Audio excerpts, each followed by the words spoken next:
So welcome to Growth Minded. I'm Ed Hayes. My life passion is to teach others how to be the best they can be, how to cultivate positive attitudes, how to create a love of learning, and how to develop a growth mindset again and again. The advantage of a growth mindset includes more comfort in taking risks, striving for goals outside of our comfort zone, greater motivation, enhanced cognitive development in different areas of your life, less stress, anxiety, and depression, better personal relationships, and higher performance levels. If you sound interested, feel free to hit that subscribe button, and welcome to the Growth Minded community. I'll let this play out for a little bit, but we got a great episode for you today. I'm going to be speaking on the defining decade in terms of work, how to leverage weak ties, how to build identity capital in terms of love. I'll explain a little bit about the cohabitation effect and then the big 5 personality trait. And then we'll wrap things up with the brain and the body.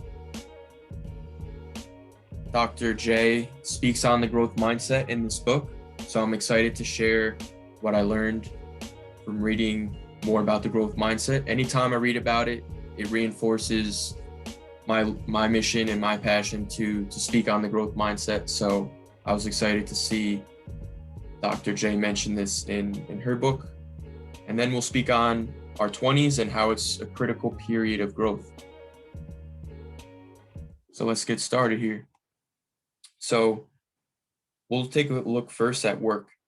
One interesting stat that caught my eye in reading the defining decade is that 2/3 of employment gap, basically the amount of money you make throughout your career, 2/3 of that comes within the first 10 years of work. So the first tactic we'll speak on is leveraging weak ties.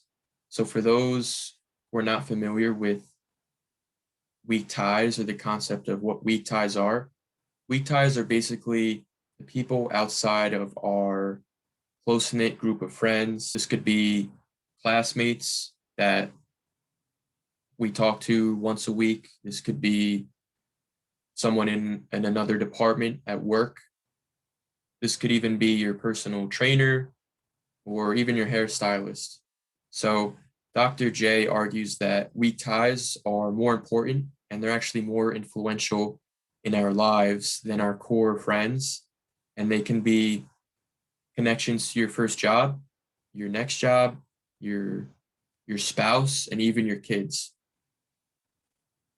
So we're going to speak on how to build identity capital next. So identity capital is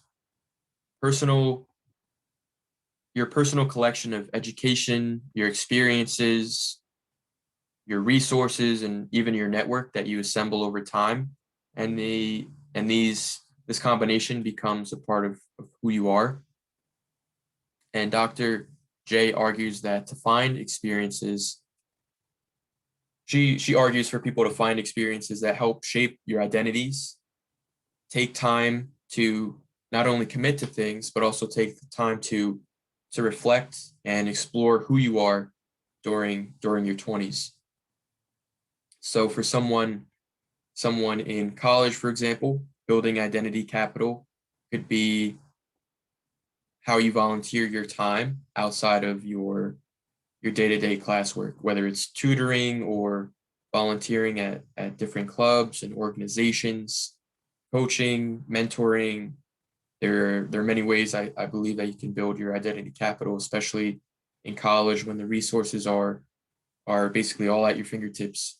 Now with Growth Minded, that's another way I'm building my identity capital, is speaking with people outside of my immediate circle, learning from people who may be older than me or have more experience in another field and can help shape me in the different areas of my life, whether it's financial or spiritual or career driven. So that's kind of how I'm building my identity capital. So we'll switch gears here from work into love. So joining me now is Dr. Phil. No, I'm just kidding. An interesting quote on love I saw was that the most important decision any of us can make is who we marry, yet there are no courses on how to choose a spouse. There's a hypothesis that was scientifically proven, it looked like, that couples who live together before marriage and who don't make a mutual commitment to marriage first would be more at risk for later difficulties, divorces in their marriage. And Dr. J argues that there's a risk in switching costs. So the time and the money and the effort that you invest in this relationship, you're less likely to want to switch gears, even if you have a feeling that things aren't really working out the way you want them to, because you've already put so much time, money, and effort into this kind of relationship. So ways that Dr. J mentions to test the relationship and to mitigate the effect of the cohabitation is to basically test your commitment level, try a wide variety of activities to test your relationship. Does your partner like sports? Do you like sports? Do you both like to read? Do you both like to dance? Do you both like to hike? Trying to think of any other things that I like to do. Do you both like to ride bikes? So I mean, again, I'm no Dr. Phil, but those were just a few suggestions on how to mitigate the risk of the cohabitation effect. So then from there, we'll switch gears into the big five. I've heard of this before. You may have heard of this before. This refers to the 5 factors that define how people react to the world. So this could be openness, conscientiousness, extroversion, agreeableness, and neuroticism. So according to Dr. J, the more similar personalities between two people, the more smoother things may be. To an interesting point, I saw that neuroticism, which is defined as anxiety, stress, folks being critical or moody, it's far more predictive of relationship unhappiness than than having different personalities. So again, it's like if one person is high on the neuroticism scale, then that might be a sign that that relationship may not work out, compared to someone who's introverted and then someone who's extroverted. So I thought that was interesting to me. And from there, I think I've seen something called like the 5 love languages. I think that's interesting. It's like how you communicate what you value most, whether it's time, possessions, words of encouragement, stuff like that. I think that kind of ties into the big 5 personality test, and there's no perfect solution to it, but I think it's just it's another lens to look at love. So I wish you all the best on your current relationships and your next relationships. And we'll switch gears now into the final section here, the brain and the body. In terms of the growth mindset, I'm getting this right out of the Defining Decade. Those with a growth mindset believe people can change and success is something to be achieved. People with a growth mindset believe people can learn and grow.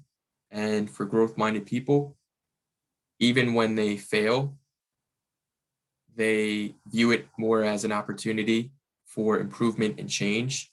And I've read over the years that people with a growth mindset and a fixed mindset both see the same amount of challenges and setbacks. It's the way that they react to that stimulus. It's the way that they respond to that setback that really sets them apart in their different mindsets. To take it one step further, in this book, they had a research study on freshman college students. They were evaluated for fixed or growth mindsets,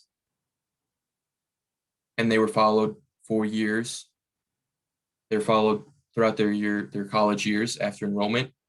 So fixed mindset students saw academic setbacks as failures. They were more discouraged, while growth-minded students saw setbacks as opportunities to maybe change their strategies, change their study habits. They saw it as a way to build confidence and enthusiasm and increase determination and grit.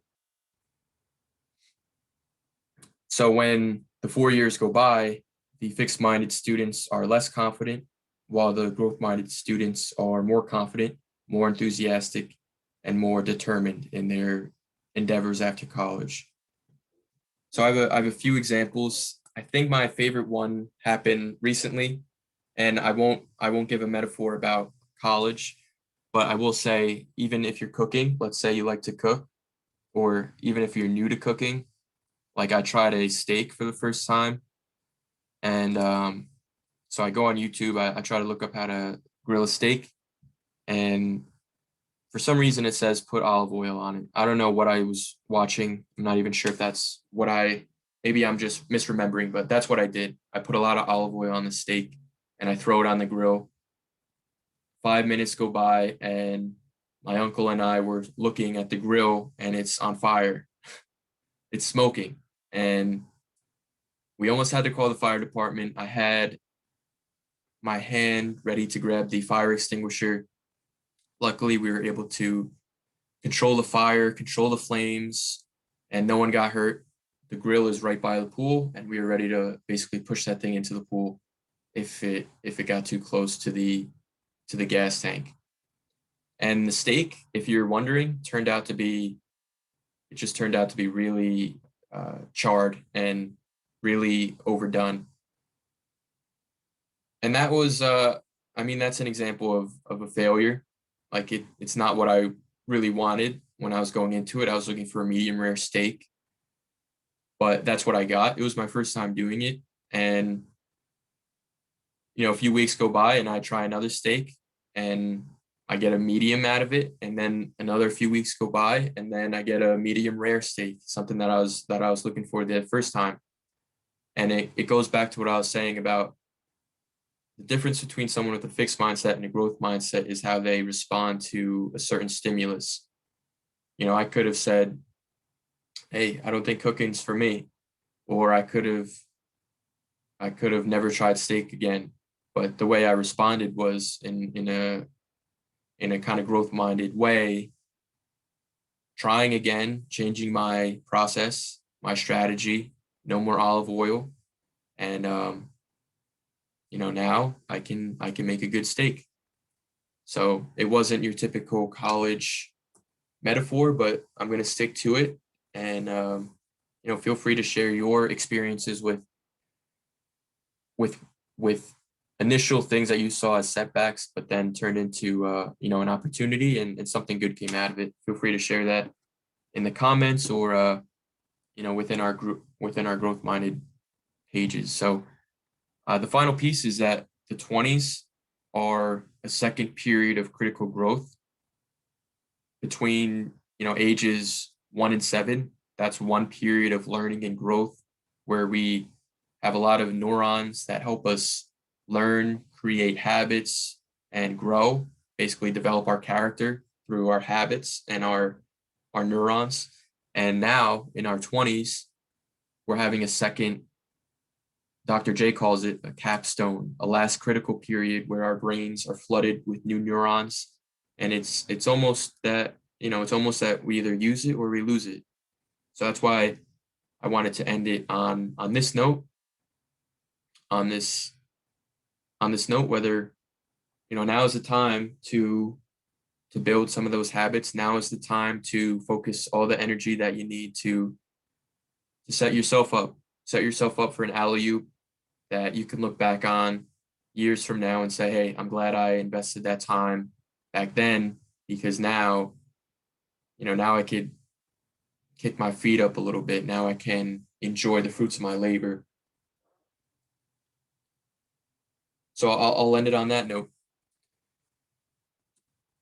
So we started off today's episode saying that goal setting in your 20s leads to greater purpose, mastery, and agency, well-being in your 30s. If we use our time wisely now, we can take a step back when we're older and thank our past selves for what we've done in our 20s, whether it's across work, whether it's across our relationships, and then for our brain and our body as well. So I would recommend reading The Defining Decade. Dr. Jay, again, is a clinical psychologist. She draws on more than a decade of work experience, working with hundreds of people within their 20s. And this was Growth Minded. I wish you all the best in terms of your defining decade. I wish you success in terms of work, love, relationships, and then growing your brain and growing your body. So this is the end of today's episode, and I'll catch up with you guys on the next edition of Growth Minded. Thank you.